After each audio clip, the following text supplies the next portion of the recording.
Hex is a programming language that you probably never really heard of. It's fairly new and it only came out in like 2005. But I've had my eye on it for quite a while, mainly because it's made for game dev, and so it has all the things you need for game dev.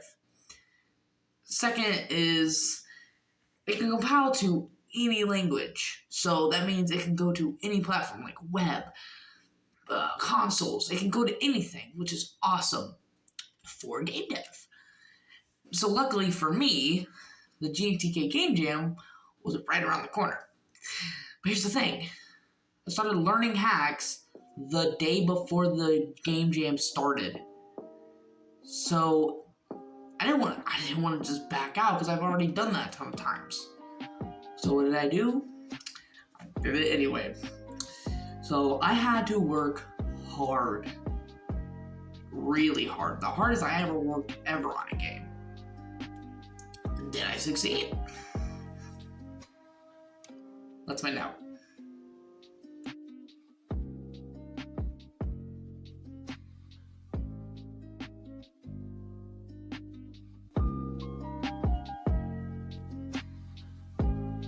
So to start off, I made a new project, I opened VS Code, and I don't know what to do. I later found this tutorial series by Questionable Programming, and it was actually really helpful to know what to do and get the basics pretty much down.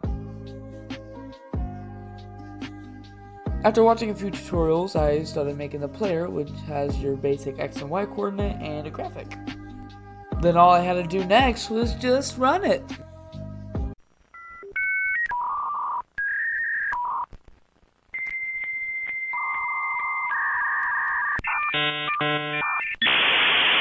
And then we have a graphic. I then started to add movement to our little red dude, and I gave him a speed variable to make him go fast. At one point in making movement, the any press function wasn't working, but I figured out 30 minutes later that restarting VS Code just made it work, so that was great. And after 20 minutes of hard work and a lot of tears, I finally got movement. I thought our little red dude was a little lonely, so I decided to add a little blue human.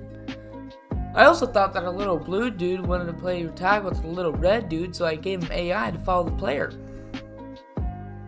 After spending over 2 hours trying to make a timer, I finally got humans to spawn all across the screen randomly. I thought the zombie was getting a little hungry, so I started to add body parts for the zombie to collect and eat. And after a long time, I did just that, and I added scoring. And instead of printing the score to the console, I made UI and for you to see the score at the top left of the screen. After a while of tweaking stuff and editing text and fixing other things, I thought it was a good time to add menus, so I started making the main menu. And mid-development of the main menu, this kind of happened. Oh, you've got to be shitting me. Lucky for me, no files or recordings were lost during that blue screen, so I just got straight back to work, like nothing ever happened. All I really got done for the rest of day one was just the main menu and just a button, but I will have more for day two.